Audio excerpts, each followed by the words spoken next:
Welcome to EPG Pathshala. In this module, we are going to look at the concept of social exclusion, how it should inform the ways in which social policy is formulated, and why is it relevant for social workers. This is as part of the course on social policy. I am Dr. Shuli Kumar, Associate Professor, School of Social Work, Tata Institute of Social Sciences.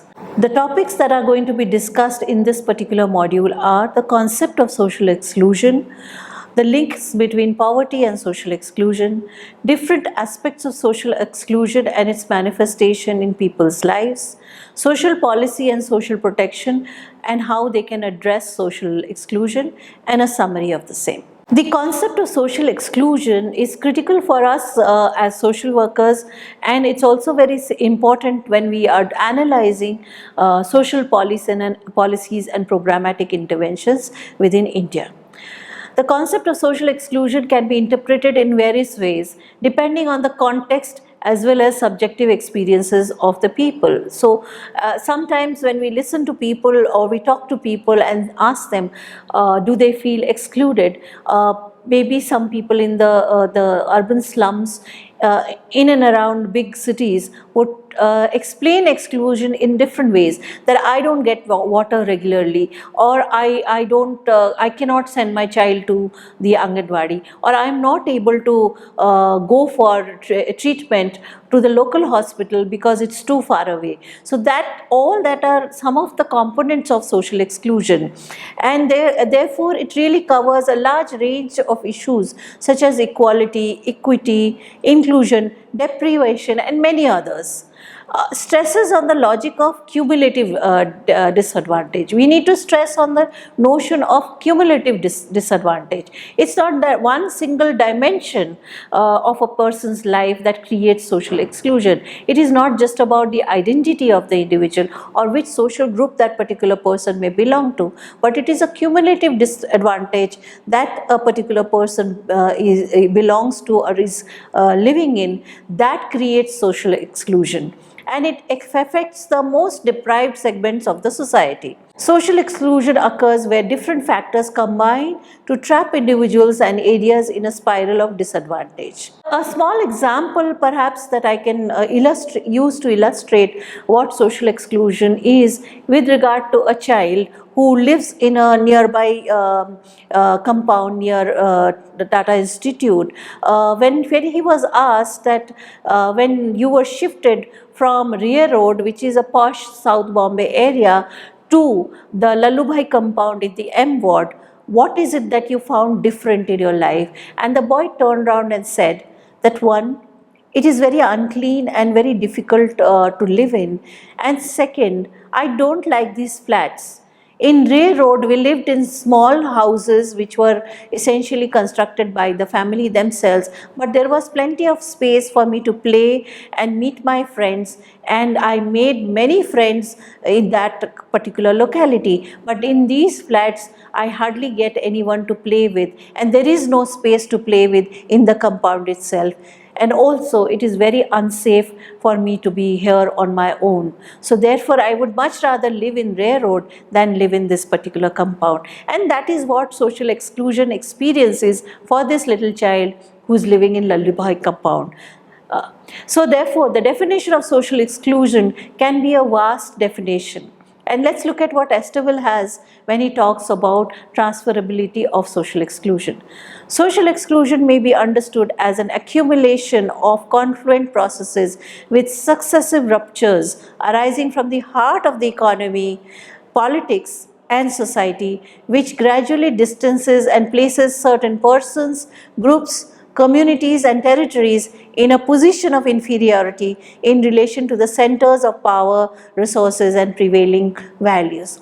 This is precisely what I mean, that Rear Road had to be converted into a prestigious and rich locality, and therefore the so-called eyesores, that is the people living in the slum colonies, had to be shifted into a more disadvantaged location of the M ward, and how that created how they created further disadvantage and underprivilege for the communities who were shifted here, who largely belong to Dalit and Muslim identities and communities. So, in many ways, Estiville has given a very comprehensive understanding of social exclusion. There are other discourses which you would like to look at, though we do not subscribe to all of them, but it's important to know what are these discourses on social exclusion. The one that is very often used is the notion of redistributive discourse, in which the central problem is seen as lack of resources amongst the poor, such as access to collectively provided services as well as lack of money. In this discourse, poverty remains at the core, and especially income poverty. The other discourse is the social integration discourse, wherein it's mainly concerned with inclusion and integration, in which social exclusion has been primarily construed as labor market exclusion. That is, that people are poor and they do not have work, and hence that's why they are being excluded. So those who are poor, since they don't have work, need to be integrated or included, and therefore given some form of work so that they can come out of poverty and exclusion. The other third discourse is the moral underclass discourse, which says that behavioral or moral deficiencies are the problem of exclusion, and these people don't want to work and therefore they are excluded. There is some problem with them, and therefore it is a mental health issue, it's a social and cultural issue, and it needs to be addressed as such. All three of these definitions are actually quite incomplete and do not give a comprehensive understanding of what social exclusion really is and how it operates in people's lives. So let's look at the linkages between poverty and social exclusion. There is an ongoing debate and disagreement about exactly what poverty is. So therefore, even poverty as a definitional issue is very problematic, and how one should seek to define as well as measure poverty. Because unless and until the nation or the duty holders or the people who are responsible to address poverty measure it or define it, there will be no poverty, there will be no policy to address poverty. So the different ways in which we define and measure poverty, the various facets of the problem that is then revealed, leads to different demands of policy actions. So how poverty is defined by different people then defines what should be the policy. And there are different forms of policy responses to poverty therefore. Hence the definition of measurement of poverty is directly linked to how policy is constructed to address poverty. It is definitely understood that poverty needs to be alleviated. All social policy dimensions and state stakeholders as well as civil society stakeholders do understand that poverty needs to be alleviated, and policy needs to be therefore created to address poverty issues. However, different formats of understanding of social exclusion and poverty inform the ways in which policy is constructed, developed and actually implemented. So social policy and poverty need to come together, and we need to understand these two. There are different ways in which kinds of poverty have been explored. So there is the notion of absolute poverty, where poverty means being without the essentials of life, what we call as the basic needs, and therefore refer to subsistence poverty.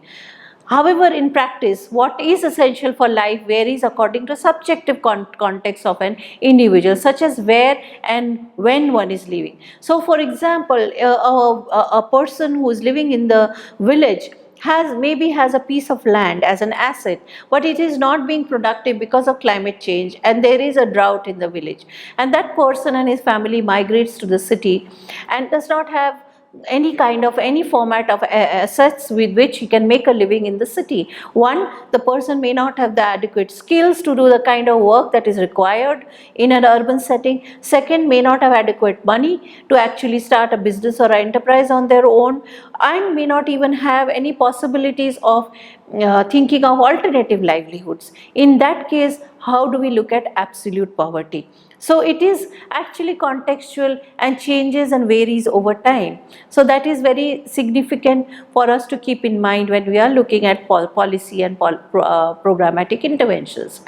Relative poverty, on the other hand, takes up the notion of changes in predetermination of poverty levels over time and place. So relative poverty is measured based on what are the differences over several decades or several years. So it is a very different way of looking at poverty lines and poverty outcomes and who are the poor.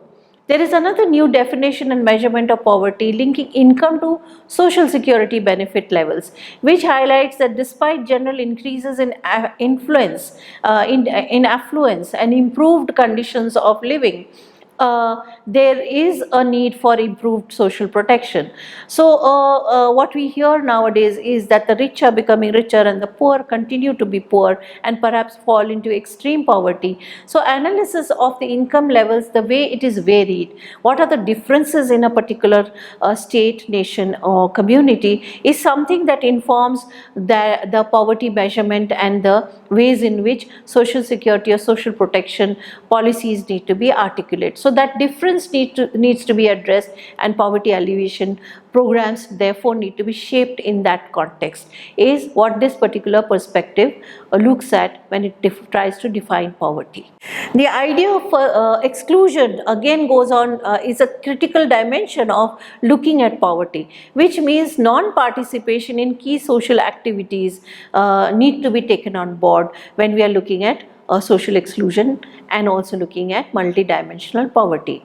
So some of the key social activities could be consumption, that is ability to purchase goods and services; production, that your ability to participate in economic or socially valuable activity; ability to be politically active and be part of the local and national decision making; social interaction with family, friends, neighbors and communities; the most marginalized people in a particular context, and the nature of their poverty and vulnerability analysis is also very important to locate when we are looking at social exclusion, as well as looking at how do we define poverty and what is it that we are looking for in terms of equality and inequality in its context. So multidimensional poverty analysis is able to enable us to look at these particular dimensions of accessibility and participation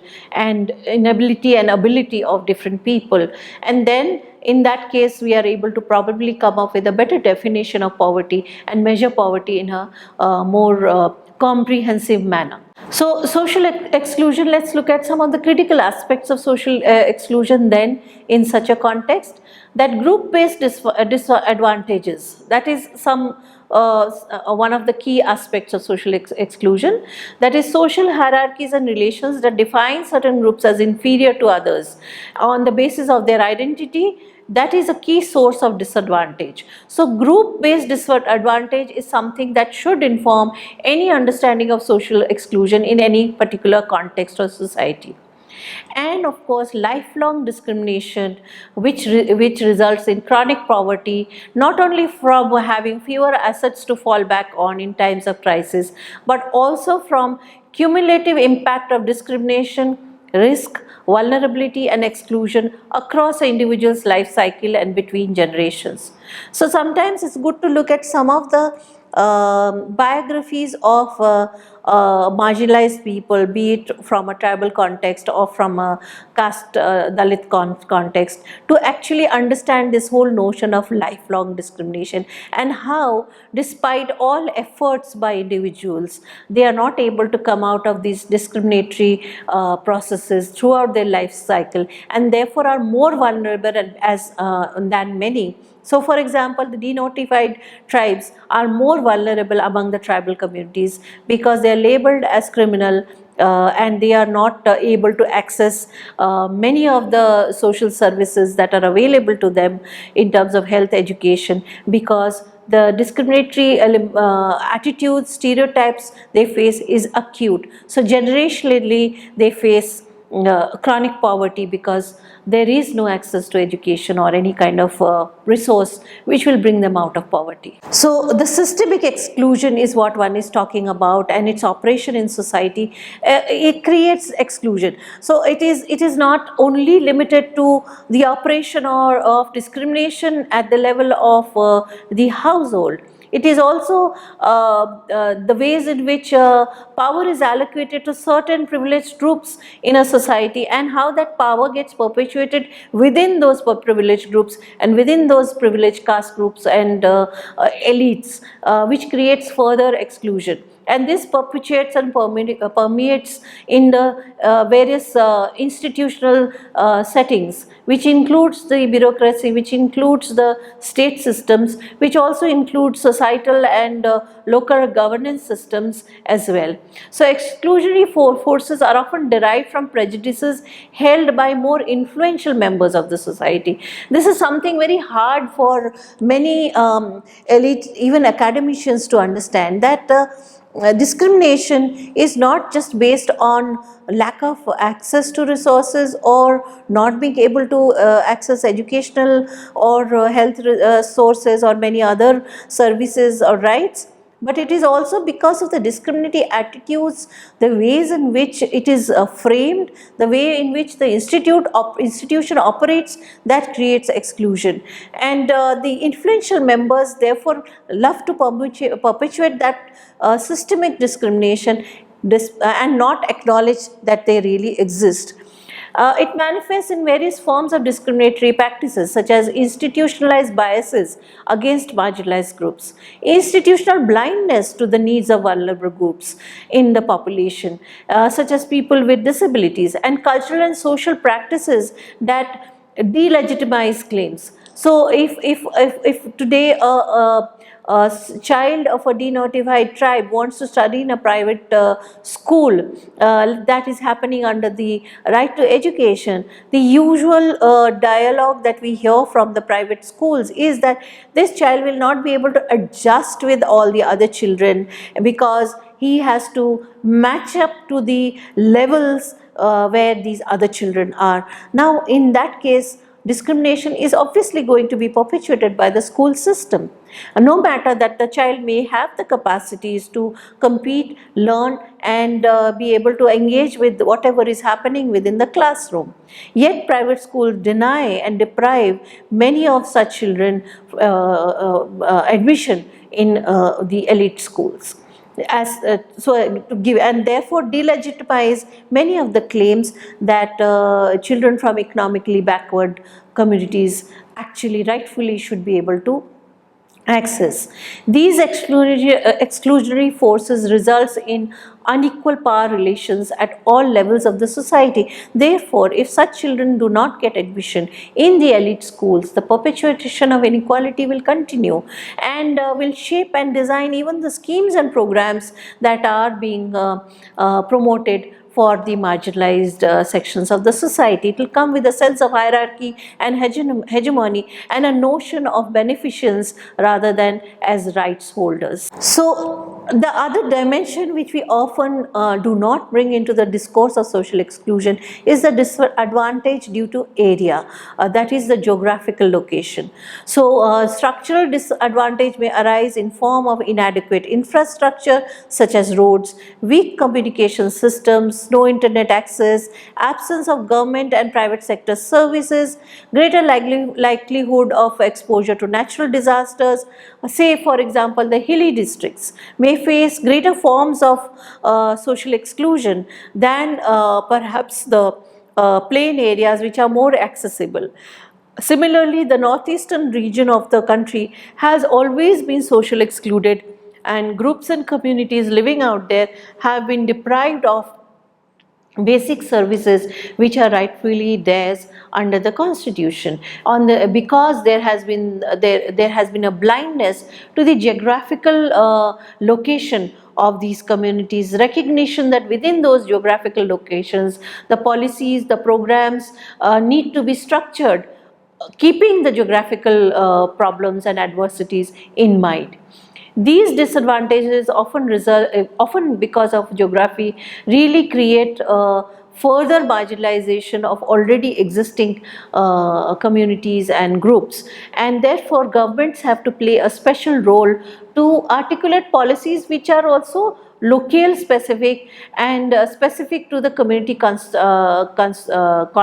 and also the social realities of such people living in such locations. The absence of legislation that addresses discrimination is another dimension which continues the perpetuation of structural discrimination. If there are no laws to address equal opportunity legislation, to address inequalities, and there are no equal opportunity legislations in place, that often perpetuates the structural disadvantage that certain people or communities may face in a particular country or society.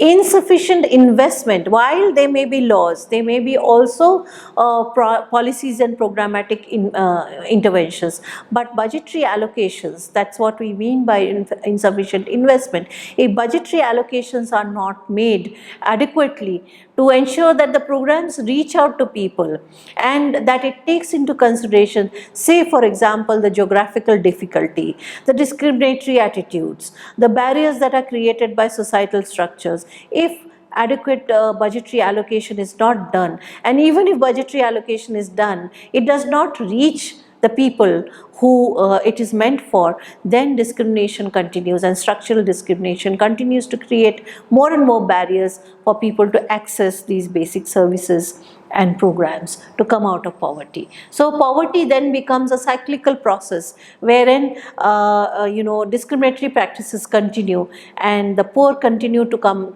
from the marginalized backgrounds and get more and more vulnerable, and the risks of their falling into chronic poverty becomes higher. Therefore, there is a need for social inclusion, and talk of such social inclusion becomes critical when we are looking at social policy.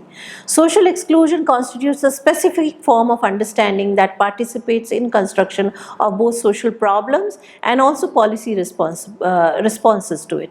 That is something we have understood. So therefore, the idea of related concept of social inclusion can be a good tool to reform policies and programs, change them, make them more transformatory. So therefore, how will we include different marginalized vulnerable groups into possibilities of coming out of poverty is something that we need to understand. So social exclusion is tied to powerful concepts of creating solidarities and social citizenship, thereby what we are talking about, collectivizing and empowerment of different people from different marginalized groups, sections and societies. Further, there is an increasing recognition among leading politicians and policy makers that poverty and social exclusion are global. So it's not something that is local only. The local ties up to the national and the national ties up to the global context and the international arena, especially in the neoliberal arena that we are today living in. So social exclusion and social protection therefore need to go hand in hand. So if we are talking of social inclusion, social protection needs to include and promote the possibilities of disadvantaged groups to participate in decision making and participate in the overall governance and democracy of a country. So social protection is linked to the vulnerability and risk that a particular household or community needs to ensure. So different people have different capacities to cope with same risks. So if there is a disaster situation, we find that it's the women and children who are the most affected because they've not been able to come out of homes, they've not been able to access newer livelihoods, and it's the men who are able to go further from the areas and find out possible better livelihoods. So there the impact is very gendered. So the risks that they face of exploitation, of violence is higher for women and children than for men. So to give as a example, so people's experience of chronic versus transitory forms of poverty and deprivation will depend on these divergent experiences and possibility of discrimination in that specific context.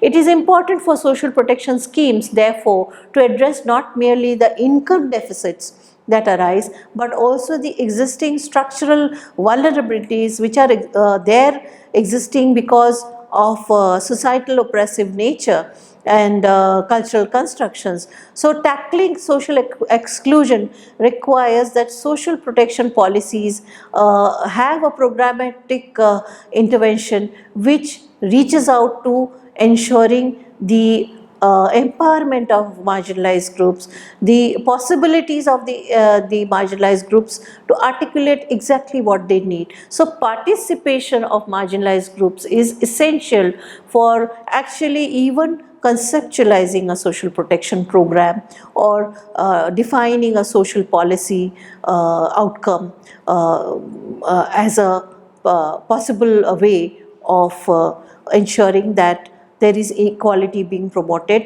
within a country.